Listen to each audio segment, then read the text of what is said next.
its monstrous stats. There is a girl that's running away, but gets caught, and Helen wakes up from her nightmare.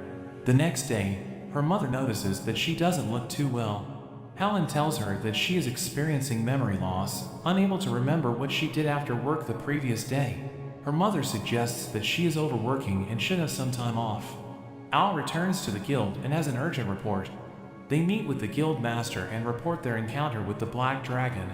According to Al, it has a strength of over 230,000.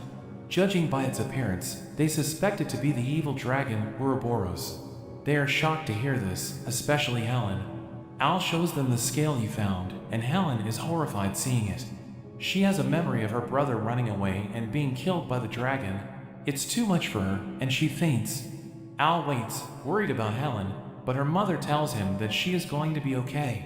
She recognizes the cloak that Al is wearing and explains that she is actually Helen's foster mother. 15 years ago she found Helen by the lake with the cloak. She remembered her name but lost all her other memories. She suspects Helen might have a connection to Ouroboros. Hearing this, Al is determined to help out. He heads to the library to learn more, but fails to find any clues. He decides to look into the reports from 15 years ago, back when Helen was first found. However, the librarian tells him that those reports are restricted, and he is not high enough ranked to access them. Al tries to beg, but she turns him away. Phallus suddenly appears, surprising the librarian. She uses her position as princess to help Al gain access to the records. They're led into the restricted area, and they check out the damage records for the village where Helen was found. Al finds out that 15 years ago, the Honora village was completely destroyed, and there were black scales that were also found there. However, this incident was covered up, because the evil dragon is meant to be dead, but if it has somehow been revived, it would mean the whole world is in danger. The next day, the two head to Honora village to check it out. They find it in a completely destroyed state. As they explore, Al suddenly hears a voice. He follows the voice and they come to a grave, and a boy appears, wearing the same cloak. Phallus is confused who Al is talking to, because she is unable to see or hear him. Al realizes he is a ghost, and the boy introduces himself as Lay. The boy is glad to find someone that can finally see him, and notices that Al is wearing the same cloak as him. Al mentions how he got it from Helen, and Lay is glad to hear she is well, revealing that he is her brother. He mentions how the cloak was a gift from his father and was magically enchanted. Al puts the cloak around Phallus, causing her to panic and blush, being so close to Al. This, however, lets her see Lay, and she freaks out at his ghostly appearance. Lay continues to explain that Helen was the only survivor in the village, and says that she's in danger. There is a flashback to 15 years ago.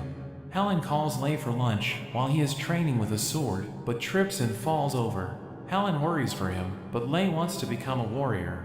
Suddenly, dark clouds roll in, and fire rains from the sky. They rush back to the village, only to find it burning and destroyed.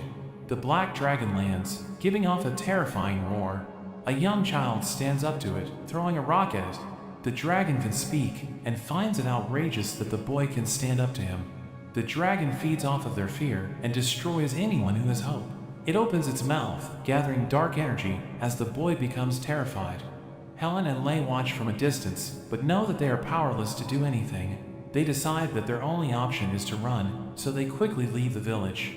But as they run, the dragon flies overhead and finds them. They quickly run the other way, but the dragon flies after them, breathing fire. The dragon enjoys seeing them run in terror. Helen becomes exhausted and falls over. She tells Lay to go on without her, and the dragon lands behind her. The dragon prepares to devour her soul, but it gets hit in the eye as Lay throws his sword. He tells Helen to run, but the sword falls, and its eye is instantly regenerated. But the dragon turns its attention to Lay, deciding to eat him first. It lunges at Lay and impales him with its teeth. Helen rushes to her brother, and the dragon delights in her despair as it makes him stronger. The dragon decides to let Helen live, but swears to return after 15 years to destroy her home again, causing her even more emotional damage and then feast on her soul. Lay swears to protect Helen even in death, and hearing this, the dragon decides to bind his soul to the area so he can witness her grim fate. After that, the dragon disappears, and Lay fades away. Back in the present, Lei explains that the dragon always leaves one survivor so they can spread this story and create even more fear. And when it awakens, it will hunt down that person and repeat the cycle. Lei begs for Al to help protect Helen, but he says that the dragon is too strong. But Lei mentions how the dragon only ate his soul when he became despaired. He believes that they can use the power opposite of despair to diminish the dragon's power. Lei asks Al to help him pass a message onto his sister, and Al quickly heads off, carrying Phallus as he runs. They are in a hurry because today is exactly 15 years after the dragon's previous attack. Phallus gets embarrassed, getting carried like a sack, and asks Al to carry her in his arms. But he says that this is the fastest way to run that he learned as a farmer. They make it back to the city, and fortunately the dragon has not appeared yet. Phallus calls Al a monster for treating her in such a way, but is also amazed by his immense stamina. The two go their separate ways, as Al goes to find Helen, and Phallus prepares the guards. Back at the guild, Helen's mother goes to check up on her, but finds that she's missing from her room. Helen walks alone in the forest, and soon the black dragon appears before her. It greets her after 15 years, and Helen's lost memories begin to return. She remembers that it was her fault that her brother died. The dragon reminds her how her brother would have gotten away if not for her. It says that because of her, all the people in the city will soon die. Helen begs for it not to attack the city, even offering her own life. But the dragon has no intention of letting anyone live.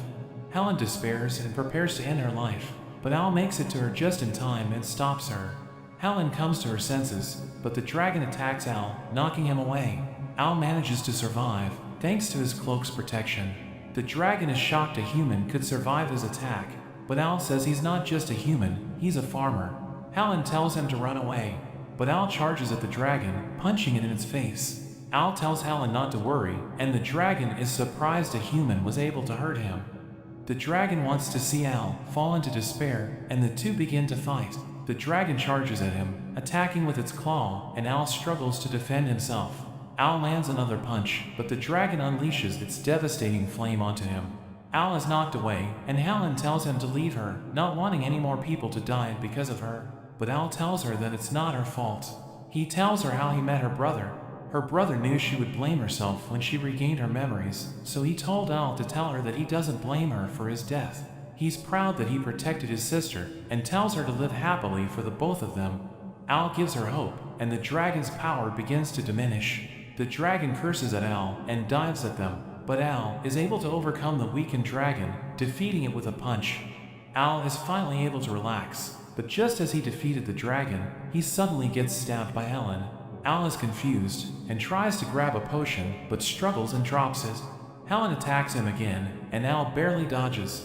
Al tries to ask her what's going on, but Helen charges to finish him off. But suddenly a wing gets in the way. The holy dragon, Mirage, appears and reveals that Helen is being possessed by the evil dragon.